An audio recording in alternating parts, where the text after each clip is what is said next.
Hello friend, आज हमारा एक नया टॉपिक होगा एरिक एरिक्सन का। एरिक एरिक्सन का क्या सिद्धांत है, इसको पढ़ने से पहले हम कुछ और नाम बता देना चाहता हूँ। जैसे कि आप लोगों ने सिगमंड फ्राइड का सुना होगा, ये पढ़े होंगे आप लोग क्या कि मनोलैंगिक सिद्धांत। उसी तरह जीन पियाजे का भी सुने होंगे आप लोग, या पढ़े हैं अभी, संज्ञानात्मक विकास। तो ये इस तरह के विकास जो होते हैं, थ्योरी सेक्शन जो हमारा होता है, उससे क्वेश्चन अक्सर पूछ लिया जाता है। सीटेट में, स्टेट में, ये सारे एग्जाम में पूछ लिए जाते हैं। और ये क्वेश्चन बहुत ही आसान होता है, आसान तरीके से समझने के लिए होता है, ना कि रटने के लिए। अब इतना कुछ देख रहे होंगे आप। एरिक एरिक्सन का जो सिद्धांत दिया गया वो 8 स्टेज में दिया गया है। क्या हम 8 स्टेज को रटेंगे? बिल्कुल नहीं रटेंगे। हम इसे समझने का प्रयास करेंगे, और आप भी कोशिश कीजिए कि हम जिस तरह से बता रहे हैं आपको उस तरह से लिंक करके पढ़ेंगे, तो आप बिल्कुल इसे रटने के लिए नहीं, समझने के तौर पर आप समझेंगे और लंबे समय तक याद रख पाएंगे। एरिक एरिक्सन के बारे में पहले समझ लेते हैं। एरिक एरिक्सन जो है एक जर्मन साइकोलॉजिस्ट थे। जर्मन साइकोलॉजिस्ट थे और इन्होंने एक सामाजिक मनोसामाजिक सिद्धांत को दिया था, अर्थात साइको सोशल डेवलपमेंट। ये आखिर होता क्या है? तो इन्होंने देखा कि संज्ञानात्मक विकास का जो सिद्धांत दिया था पियाजे ने, उनका स्टेज ने कुछ स्टेजेस में डिवाइड किए थे। उसी तरह से इन्होंने भी साइको सोशल डेवलपमेंट जो है, इन्होंने भी 8 स्टेजेस में डिवाइड किए। इनका मानना था कि कोई भी बचपन से लेकर बुढ़ापा तक कोई भी व्यक्ति 8 चरण से होकर गुजरता है। 8 स्टेजेस होते हैं, और वो स्टेजेस क्या होते हैं, तो उन्होंने ये 8 स्टेजेस दिया है, जिन्हें हम यहाँ पे आपके सामने लिखे हुए हैं।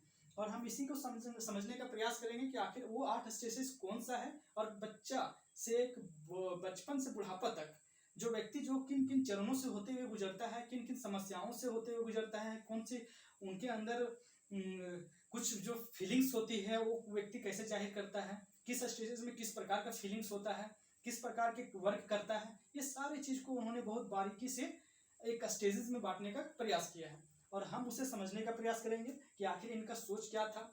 इनका जो मनोसामाजिक, इस वर्ड को ही समझिए आप, मनोसामाजिक, अर्थात समाज में कैसे व्यक्ति जुड़ाव महसूस करता है। क्योंकि हम एक प्राणी हैं, सामाजिक प्राणी है। इंसान क्या है? एक सामाजिक प्राणी है। तो वो जो सामाजिक प्राणी है, वो समाज में कैसे अपना तालमेल बैठाता है, तो उन्हीं के बारे में इन्होंने चर्चा किया है। पहला इनका जो दिया हुआ पहला स्टेज, इसे हम स्टेजेस भी बोल सकते हैं, स्टेजेस। तो पहला स्टेज इनका है विश्वास बनाम अविश्वास। अब शुरुआत होता है कि बच्चा जब जन्म लेता है, तो वो बच्चा जन्म लेता है तो वो एक अलग दुनिया में होता है जन्म से पहले, लेकिन जन्म के बाद वो एक बिल्कुल ही अलग दुनिया में आता है। और यहाँ पे आता है तो वो बहुत सहज महसूस भी करता है कुछ बच्चे, और कुछ बच्चे बहुत डिफिकल्टी का सामना भी करना पड़ता है। तो अब यहाँ पे होता क्या है, विश्वास बनाम अविश्वास। पहला बच्चा जो होता है, जीरो से लेकर 1.5 से 2 साल का बच्चा, क्या होता है कि एक पालने में बैठा झूला पालने में होता है, उसे जो कुछ जरूरतें होती है तो उसके लिए रो करके वो व्यक्त करता है। इसी प्रकार अगर बच्चा रोता है, कुछ उसकी आवश्यकताएं हैं, अगर उसकी आवश्यकताएं उसकी माँ जो होती है वो बहुत प्यार से अगर उसे समझती है, अगर बच्चा रोता है तो उसे बहुत अच्छा सहलाती है, बहुत अच्छा उसे झुलाती है, झूला में जो होता है उसके पालने, और बहुत अच्छे से फिर उसे शांत करती है, और फिर उसकी जरूरतें को पूरा हो जाता है तो बच्चा शांत हो जाता है। लेकिन कुछ माँ क्या होती है कि वो बच्चे के साथ अगर वो जो चाहिए उसे अगर ना मिल पा रहा हो, अगर बच्चे को माँ से प्यार नहीं मिला, या बच्चे को केयर अच्छा से ना किया गया, तो बच्चे में क्या आता है, अविश्वास आता है। अगर उसके साथ बहुत अच्छा केयर किया जाता है, माँ के द्वारा उसको बहुत अच्छा केयर मिलता है, तो बच्चे में एक विश्वास आता है कि नहीं, ये मेरे लिए है, मेरी जरूरतों को पूरा करने के लिए है ये। क्योंकि मेंटल डेवलपमेंट जो होता है वो उसका गर्भावस्था से शुरुआत हो जाता है। तो यहाँ पे क्या होता है, अगर उसको केयर अच्छा मिल रहा है तो उसके अंदर एक विश्वास जागृत होता है कि नहीं, मेरे लिए मेरी माँ बहुत अच्छे से क्या कर रहा है, केयर कर रहा है, तो उसके एक अच्छा फील होता है, तो उसे विश्वास होता है। अगर उसे अच्छा केयर नहीं मिलता है तो उसे अविश्वास की भावना पैदा हो जाती है। तो इस एज में जो होता है, ट्रस्ट वर्सेस मिसट्रस्ट का गुण देखने को मिलता है बच्चा में। जो ये एज क्या होता है, तो 0 से लेकर 1.5 से 2 साल माना गया है। आपके सीटेट के एग्जाम में ये एज भी पूछ लिया जाता है कि किस स्टेज का कौन सा ईयर होता है। तो पहला स्टेज हम लोग देखेंगे विश्वास बनाम अविश्वास, जिसका एज होता है 0 से लेकर 1.5 से 2 साल का। अगला होता है हमारा स्वायत्तता बनाम शर्म लज्जा, अर्थात ऑटोनॉमी वर्सेस सेम। अब बच्चा जब पालने में है उसके बाद उसका जो एज होता है 2 से 3 साल का। उसमें बच्चा क्या होता है कि अब उसमें टॉयलेट ट्रेनिंग इसी में दी जाती है। जब बच्चा 2 से 3 साल का हो जाता है तो बच्चे को क्या दिया जाता है, टॉयलेट ट्रेनिंग। अगर हम मान लेते हैं इसको कि बच्चे को टॉयलेट ट्रेनिंग दिया जा रहा है, अगर उसे अच्छे से समझाया जाता है, सिखाया जाता है, तो बच्चे में क्या होगा, स्वच्छता खुद से करने की प्रवृत्ति जागृत बनेगी। लेकिन बच्चे को अगर उसे क्या होता है कि टॉयलेट ट्रेनिंग के बाद उसे अगर बहुत अच्छा से केयर ना किया जाता है तो उसमें क्या होता है कि बच्चे में शर्म लज्जा की भावना आ जाती है। तो अगर इस एज में 2 से 3 साल वाला एज जो होता है, बच्चे को टॉयलेट ट्रेनिंग दी जाती है। अगर उसे अच्छे से केयर किया जाता है, उसे अच्छे से समझाया जाता है, तो उसमें क्या आता है, स्वायत्तता खुद से करने की प्रवृत्ति आ जाती है। नहीं तो फिर उसमें क्या आता है, शर्म और लज्जा की भावना आ जाती है। तो ये एज होता है हमारा 2 से 3 साल का। तीसरा स्टेज होता है पहल वर्सेस दोष, अर्थात इनिशिएटिव वर्सेस गिल्टी। अब मान लीजिए कि बच्चा टॉयलेट ट्रेनिंग ले लिया, अब बच्चा कुछ इनिशिएटिव करना चाहता है, क्योंकि एज इसका कितना हो चुका है, 3 से 6 साल। तो बच्चा क्या करेगा, कुछ इनिशिएटिव करना चाहता है। जैसे कि टॉयलेट करने गया तो टॉयलेट में क्या किया, नल खोल करके छोड़ दिया, कुछ नया नया करते रहता है बच्चा। बच्चा का हाथ इधर उधर तो भटकते रहता है हमेशा, क्या कुछ जहाँ मिल जाए उस पर अपना प्रैक्टिकल शुरू कर देता है। तो क्या किया, मान लीजिए कि बच्चा नल खुला छोड़ दिया, नल को खोलने का प्रयास किया, नल को खुला छोड़ दिया, पूरा टंकी का पानी बह गया। तो अब बच्चे को क्या होगा, यहाँ पर कुछ नया करना चाहा बच्चा।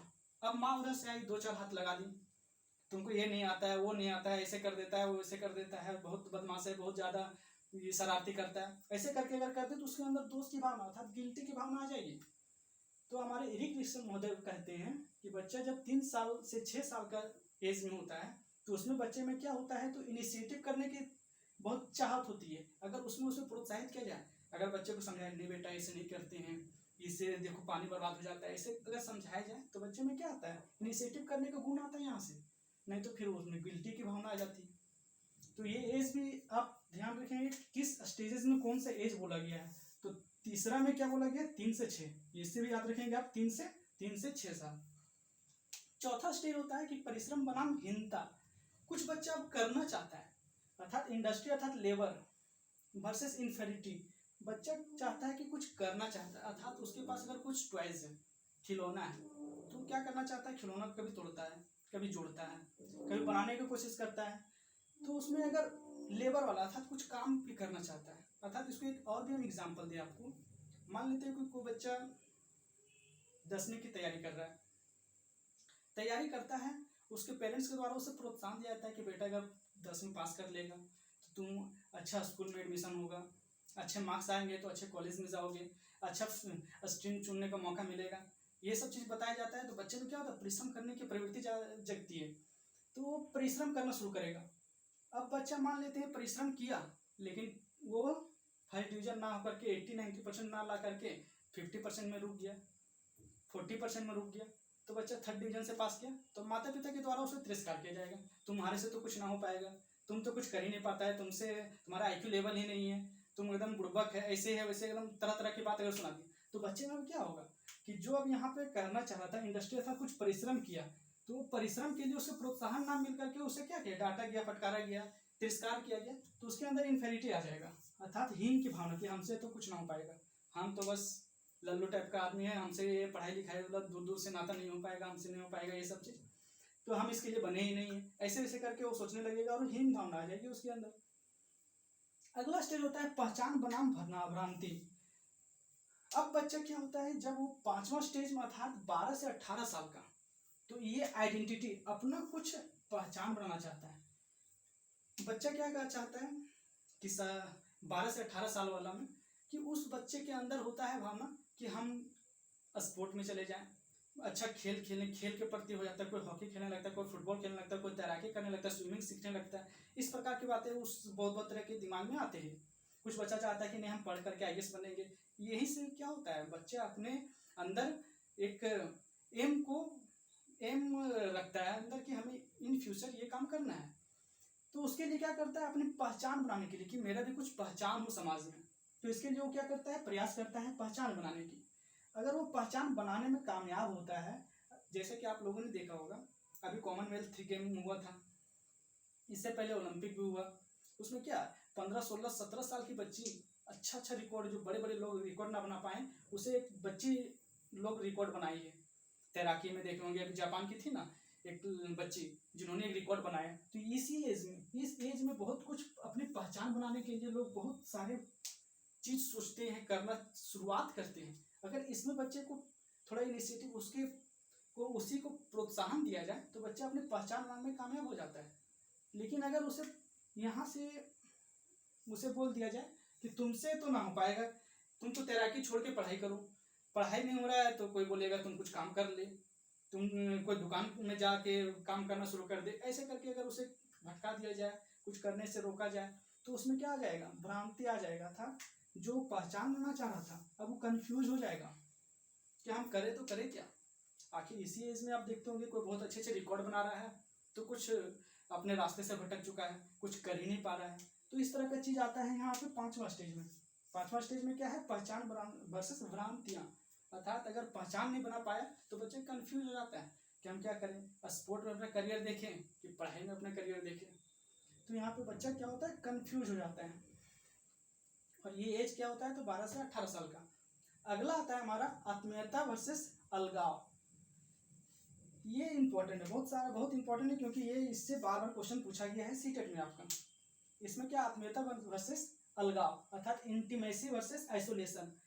जो 18 से 35 साल का एज होता है, वो एज कुछ घनिष्ठता की ओर लेके जाता है लोगों को। अर्थात इसमें आप लव, प्यार बोल सकते हैं, मित्रता बोल सकते हैं, घनिष्ठता बोल सकते हैं। तो इसी एज में आता है आपका। और ये स्टेज कौन सा है, छठा स्टेज है, जो 18 से 35 साल का ईयर होता है। इसमें बच्चा क्या होता है, कुछ के प्रति बहुत ज्यादा घनिष्ठता, मित्रता बनाता है। अगर ये बना पाता है तो उसके अंदर क्या आता है, तो इंटीमेसी का गुण आता है। अन्यथा वो आइसोलेशन में चला जाता है कि बिल्कुल अकेला, दीवानापन, योगी संत वाला आदमी बन जाता है। तो यहाँ पर क्या होता है, तो आत्मीयता वर्सेस अलगाव। अगर वो लोगों से जुड़ा आत्मीयता, घनिष्ठता बना पाया तो उसके अंदर क्या आता है, गुण इंटीमेसी का। अन्यथा वो ना बना पाता है तो अकेलापन हो जाता है, और वो साधु संत टाइप से आदमी अकेला रहने लगता है, ये सब करने लगता है, तो आइसोलेशन में चला जाता है। तो ये वो एज होता है हमारा 18 से 35 साल का। तो आप लोगों ने देखा होगा कि हम लोग 6 बहुत आसानी से कर चुके हैं और एक एक वर्ड को भी समझते चले हैं। अंत में मैं पूरा को एक साथ कंपाइल करूंगा, जिससे आपकी सारी नॉलेज जो होता है एक इमेजिनेशन के थ्रू में आप में फिट कर दूंगा।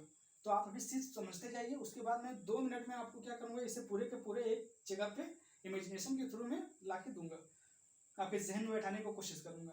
अगला है हमारा 7वां स्टेज, जन्मजात वर्सेस स्थिरता।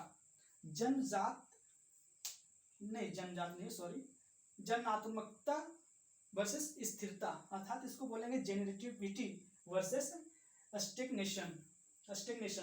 तो इसमें होता है, इस एज में ईयर क्या होता है हमारा, तो 35 से 65 साल का व्यक्ति आता है इसमें क्या होता है, जन्मात्मकता वर्सेस स्थिरता। जैसे व्यक्ति चाहता है कि हम कुछ नया जनरेट करें, कुछ नया अपने लाइफ में करना चाहता है। जैसे कि हम मान ले कि एक एग्जांपल ले लेते हैं, जैसे कि अनिल कपूर का आप एक पिक्चर देखे होंगे नायक। तो वो क्या चाहता है कि वो एक पत्रकार होता है, वो चाहता है कि एक अच्छा नौकरी हो जाए, एक अच्छा पोजीशन मिल जाए मुझे, तो मैं किससे शादी करने के विचार सोचता रहता है, रानी मुखर्जी जो रहती है, कि उससे शादी कर लूँगा, घर गृहस्थी बनाऊंगा और एकदम स्टेबल हो जाऊंगे, वो बहुत कुछ सोचने लगता है। लेकिन यहाँ पे क्या होता है, उसको वो करना चाहता है लेकिन उसका साथ मिल जाता है। एक जब इंटरव्यू लेते रहता है तो उसको अमरीश पुरी से क्या मिल जाता है, एक ऑफर मिल जाता है सीएम बनने का। तो उसको एक्सेप्ट भी करना पड़ता है और कर लेता है। तो उसके अंदर जो आग लगाने वाला था, तो उसके अंदर की क्यूरियोसिटी को बढ़ाने वाला, उसके अंदर की क्षमताओं को दिखाने वाला प्रेस पावर काम करता है। और वो बताता है कि तुम्हें सिर्फ अपने एक नौकरी के लिए नहीं, तुम्हें देश के लिए, कुछ समाज के लिए कुछ काम करना चाहिए। तुम इस पद पर हो, तुम बहुत अच्छा बदलाव ला सकते हो। तो इस प्रकार का काम उसे बताता है, उसके अंदर आग लगाने का कोशिश करता है, और उसके अंदर इस सब जागृत होती है। और वो जो स्थिर होना चाहता था, अर्थात स्टेबल होना चाहता था कि रानी मुखर्जी से शादी हो जाएगी, मेरे घर गृहस्थी बनेगा, ऐसे वैसे सोचता था, लेकिन अब उसके अंदर कुछ करने की चाहता है। तो वो होता है जनरेटिविटी, अर्थात वो चाहता है कि नहीं, पहले इसे कर लेता हूँ, जनरेटिविटी कुछ नया कर लेता हूँ, कुछ समाज के लिए करता हूँ, उसके बाद फिर स्थिरता हम अपने जीवन में वो ले सकता हूँ। और आप देखे भी होंगे कि वही काम उन्होंने किया भी। पहले समाज के लिए कुछ किए, बहुत अच्छा लॉ एंड ऑर्डर जो था उसको सुधारा, उसके बाद वो अपना प्यार भी जो उनका था रानी मुखर्जी शादी करने का सपना वो भी हुआ। तो वो होता है, तो इस एज में होता है, वो एज क्या होता है, तो 35 से 65 साल का एज होता है। और स्टेज बोलेगा तो 7वां, ऐसे भी याद रखेंगे, 7 का मल्टीपल 5 करेंगे तो 35, तो 35 से 65 ईयर का एज जो होता है वो हमारा होता है 7वां स्टेज में। अगला होता है संपूर्णता बनाम स्थिरता। अब सब कुछ कर लिए, अपने लिए भी हो गया, स्वायत्तता हो गया, पहल हो गया, परिश्रम भी कर लिया, अपना पहचान भी बना लिया, अपना इंटीमेसी भी हो गया, जन्मात्मकता जेनरेटिविटी भी हो गया। अगला आता है संपूर्णता, सब कुछ करके संपूर्ण हो गया व्यक्ति कि अब लाइफ में मेरे अंदर जितना था करने का उस सब कुछ कर लिया, घर बना लिया, घर गृहस्थी बना लिया, बेटा बेटी का जो था परिवार का शादी किया, सबका घर एक अच्छा सेटलमेंट हो गया सभी का। अब मेरे अंदर अब होना चाहिए कि गंगा नहा लिया मैंने, ऐसे बोलते हैं ना लोग कि अब मैं गंगा नहा लूंगा, अब जाऊंगा जाके तीर्थ यात्रा में घूमूंगा, ऐसे वैसे जितना भी तरह का इस दौर में इस एज में क्या करता है आदमी, तीर्थ यात्रा में निकल जाता है कि संपूर्णता आ जाता है उसमें अंदर, अर्थात अब जीवन में करने को कुछ नहीं बचा है, सब कुछ कर लिया, सबसे तृप्त हो गया। अगर ये न कर पाया तो व्यक्ति के अंदर निराशा आता है। कुछ व्यक्ति देखते होंगे कि जॉब ले लिया, बहुत अच्छा जॉब किया, अपना लाइफ सेटल किया, बहुत अच्छा प्रोग्रेस किया, और जो नहीं कर पाता है उसके अंदर क्या आ जाता है, निराशा, अर्थात इंटीग्रेटिव वर्सेस डिस्पेयर। तो ये वाला आप देख चुके होंगे कि 8वां स्टेज में आता है संपूर्णता, अर्थात लाइफ में वो सब कुछ कर लेता है, सब कुछ में वो क्या होता है, बहुत बेहतर अपना जीवन जी लेता है, तो इससे उसके अंदर संपूर्णता आती है। और अगर कुछ ना कर पाया, बेरोजगार रह गया, जैसे अभी दौर चल रहा है, तो इस तरह करा जाएगा तो उसके अंदर क्या आ जाएगी, निराशा की भावना आ जाएगी। तो अब देखिए हम लोगों ने 8 स्टेज पूरा कंप्लीट कर चुका हूँ, और ये हम लोग समझ चुके हैं पूरा एक एक करके डिटेल में। अब मैं इसे एक जगह पे लाने का इमेजिनेशन के थ्रू में काम करता हूँ। पहला स्टेज होता है विश्वास बनाम अविश्वास। तो आप इसको इमेजिनेशन करेंगे आप कि एक बच्चा पालने में, और उसका एज कितना है, तो 0 से लेकर 1.5 से 2 साल तक रहता है एज। वहाँ पे बच्चे के अंदर क्या होता है, विश्वास बनाम अविश्वास, अर्थात उसका अच्छा केयर किया गया तो विश्वास आता है माता पिता के प्रति, नहीं तो फिर अविश्वास आता है, मिसट्रस्ट आता है। बच्चा पालने से उतरता है तो दूसरा उसे टॉयलेट ट्रेनिंग दी जाती है, उसका एज क्या होता है, तो 2 से 3 साल होता है। टॉयलेट ट्रेनिंग में अगर उसे क्या होता है, तो ऑटोनॉमी का गुण आता है, उसमें अंदर स्वायत्तता अर्थात खुद से करने की प्रवृत्ति आता है कि खुद से करेंगे, खुद से सीखता है सब बच्चा। अगर नहीं कर पाता है तो उसके अंदर शर्म की भावना आती है। बच्चा टॉयलेट भी कर लिया, अब उसके बाद अगला आता है पहल वर्सेस दोस्त, अर्थात अब टॉयलेट करके निकलेगा तो नल को खुला छोड़ देगा। इमेजिन कीजिए आप, नल को खुला छोड़ देगा, नया नया इनिशिएटिव करेगा, कभी नल को तोड़ेगा, नल को खोलेगा, पूरा पानी बहा देगा, उधर से माँ आके 2 चाटा लगा देगी, तो बच्चे में क्या आ जाएगा, इनिशिएटिव करना चाह रहा था लेकिन अब गिल्टी की भावना आ जाएगी उसमें। अगला होता है कि अब वहां से निकलेगा, अब सोचिए कि बच्चे के हाथ में एक खिलौना है, उस खिलौने से अब खेलना चाह रहा था, बच्चा उसको तोड़ता है, जोड़ता है, कुछ नया करना चाहता है। उसके बाद अगर वो करता है और उसमें अगर उसे रोक दिया जाता है कि तुमसे ये नहीं हो पाएगा, तुम ये क्यों कर रहे हो, ऐसे वैसे करके उसे रोका जाता है, तो बच्चे में हीन भावना आती है कि ना ये सब हमसे नहीं हो पाता है, नहीं हो पाएगा, तो ये सब छोड़ देता है बच्चा। अगला बच्चा का चाहता है कि अब हम पहचान बनाएंगे, क्योंकि इसका एज कितना हो चुका है, 12 से 18 साल। तो पहचान बनाने के लिए क्या करता है कि कुछ बच्चा स्पोर्ट में जाना चाहता है, कुछ एजुकेशन में करियर बनाना चाहता है। तो यहाँ पे क्या होता है, तो आइडेंटिटी वर्सेस कंफ्यूजन। आइडेंटिटी बनाना चाहता है तो उसमें कंफ्यूजन भी बहुत सारा होता है बच्चे में। 12 से 18 साल में कंफ्यूजन हम बताया, ओलंपिक वाला आपको एग्जाम्पल भी दिए हैं यहाँ पे। तो कुछ बच्चा उसमें करियर बनाने के लिए स्पोर्ट को चुनता है, कुछ एजुकेशन को चुनता है। तो यहाँ पे जो नहीं चुन पाता है उसके अंदर क्या होता है, कन्फ्यूजन की भावना आती है। अब बच्चा 12 से 18 हो गया, अब 18 से 35 में आता है तो इंटीमेसी वर्सेस आइसोलेशन का गुण आता है। इसमें क्या होता है कि आत्मीयता वर्सेस अलगाव। अब 18 से जब बच्चा जो प्यार व्यार में गिरता है, वो फॉल इन लव बोलते हैं ना, तो कब होता है, 18 से 35 साल के एज में। उसमें क्या करता है कि अगर बच्चे घनिष्ठता बना पाता है तो उसके अंदर क्या होता है, आत्मीयता गुण आता है, नहीं तो आइसोलेशन में रह जाता है बच्चा। एक दूसरे का अपोजिट है, आप लोग हमेशा ध्यान देंगे कि ये पॉजिटिव बताता है तो ये नेगेटिव में ले जाता है। फिर अगला जो होता है, जब वो बना लिया है इंटीमेसी वर्सेस आइसोलेशन, उसके बाद वो उसका एज क्या हो जाता है, 35 से 65 साल। उसमें क्या करता है बच्चा, तो उसमें होता है हमारा जन्मात्मकता वर्सेस स्थिरता, अर्थात बच्चा कुछ करना चाहता है, कुछ करके स्टेबल हो जाना चाहता है। स्टेबल हो जाएगा तो उसके अंदर क्या हो जाएगा, जन्मात्मकता वर्सेस स्थिरता, अर्थात वो स्टेबल होना चाहता है लेकिन उसके अंदर क्या होता है, कुछ ऐसी भावना है, उसे अगर उसे प्रेरित किया जाए तो वो क्या करना चाहता है, कुछ नया व्यक्ति के लिए, समाज के लिए करना चाहता है। तो ये हो जाता है उसका जेनरेटिविटी वर्सेस स्टिग्नेशन।